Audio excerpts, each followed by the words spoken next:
Amigos, ¿cómo están? De vueltas en el canal, deseando lo mejor para ustedes. Y hoy les voy a hablar sobre lo que es estudiar medicina, el estudiante de medicina. Sabemos que todo médico es un eterno estudiante en cualquiera de los niveles que se encuentre. Y primero que todo, para estudiar medicina, norma número uno, o ingrediente número uno, la motivación. Motivarnos, motivarnos, vernos a futuro como médicos y que vamos a ir subiendo peldaño a peldaño todos y cada una de las barreras que se nos vayan presentando en el camino. Y estas barreras no nos desilusionan, sino que nos dan más motivación para seguir en ese periodo de aprendizaje, de enseñanza. ¿Okay? Disfrutar de ese largo recorrido que vamos a hacer. Otra parte del ingrediente es la disciplina. Tenemos que tener una disciplina, un orden a la hora de estudiar, como en todas las materias, uno siempre, o en otras especialidades, siempre haber una disciplina, un horario de estudio, unos esquemas de estudio. Lo recomendable es que uno tiene una memoria reciente y una memoria de larga duración. Entonces la memoria reciente, cuando tú sales de una clase, por supuesto, o de un tema que tú has leído, está ahí grabado en tu cerebro un alto porcentaje. Pasan unas 72 horas y ese porcentaje empieza a disminuir. Por lo tanto, recomendamos que se vuelva a hacer un repaso, no tan tardíamente, de lo que se ha estudiado, para que eso se vaya sedimentando cada vez más en nuestro cerebro y vayamos adquiriendo el conocimiento, pero un conocimiento más sólido. Eso es, mucha gente estudia para exámenes. En realidad uno tiene que estudiar para aprender, porque eso te va a servir de instrumentos, herramientas que tú vas a sacar en cualquier momento a futuro. Y por eso es importante esa motivación que tú le des. Se dice que el éxito está formado de 1% de genialidad y de 99% de constancia. También tiene que haber un equilibrio. El equilibrio tú lo logras cuando sabes jerarquizar las cosas. Y también tienes que tener momentos de distracción, momentos de disfrute, de esparcimiento, sueños adecuados, aunque habrá momentos que tienen que trasnocharse la persona estudiando medicina, pero después tiene que recuperar sueños, porque es importante, porque la memoria, que mayor sedimento se obtiene de almacenaje en el cerebro, se adquiere cuando uno duerme. Entonces, el estudio de medicina puede estar enfocado a las personas, a los médicos que están en pregrado, es decir, las personas que están en pregrado, y los médicos ya formados en posgrado. En pregrado, uno está antes en la preclínica, que siempre se utilizan textos elementales de las diferentes materias básicas. También se sacan guías de la cátedra de un departamento de medicina, que sea una guía de histología, una guía de anatomía. Eso también es importante. Y tomar apuntes durante la clase y todo lo demás. Eso es en la parte de la preclínica. En la parte de la clínica ya entramos en que el libro por excelencia va a ser el paciente. Nuestros pacientes nos van a dar una gran información y uno va aprendiendo, pero con el paciente al lado de la cabecera del paciente. Decía William Osler que uno aprende más en la cabecera del paciente que comiéndose todos los libros del mundo, porque el paciente ya es un libro abierto. Y eso es importante. También aquí se introduce al estudiante a la medicina basada en la evidencia, a la especificidad y sensibilidad de ciertas pruebas. Entonces van adquiriendo ese conocimiento.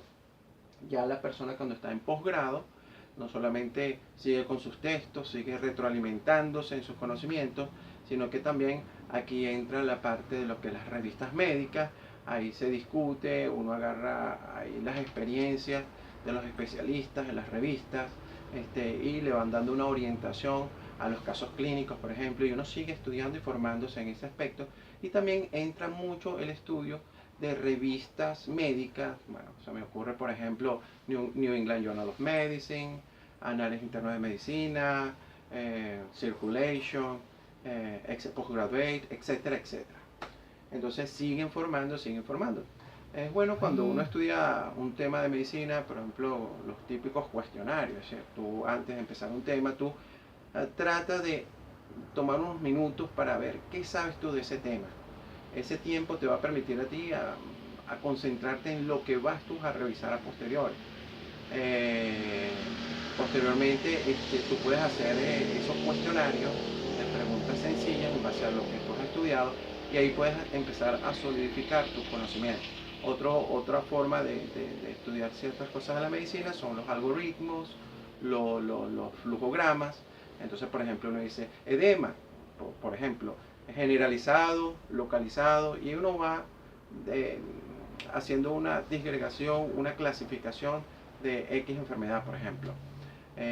Además de esto, yo les quería comentar sobre otros términos de medicina, los sufijos y los prefijos en los términos de medicina. Aquí vamos a borrar acá esto un momentico.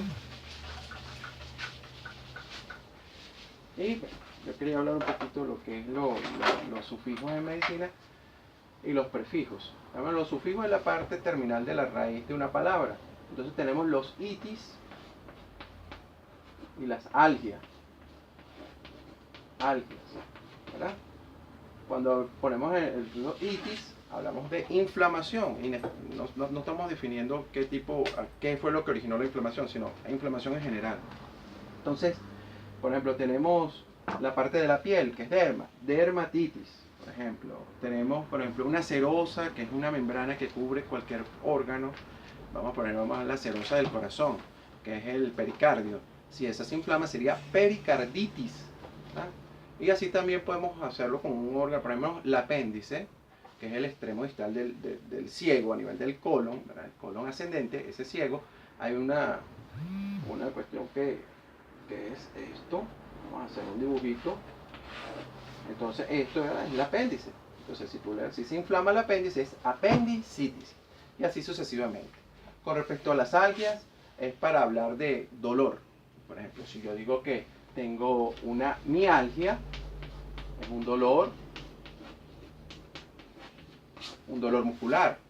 Si yo digo que tengo una cefalalgia, céfalo de cabeza, es un dolor de cabeza, aunque uno le dice más que todo cefalea. Y así sucesivamente hay términos en medicina que se pueden ir ampliando cada vez más.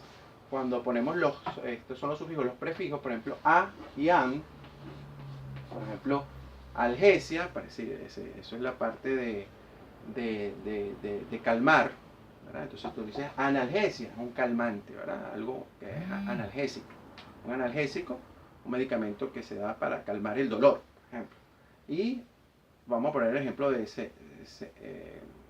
acéfalo, es decir, es falta de cabeza. Entonces, es quita. Esto es a y an, es para quitarle algo a la palabra que uno ha determinado. Y así sucesivamente. Bueno, eso era todo lo que le quería comentar en este video. Bye bye, nos vemos para la próxima. Chao.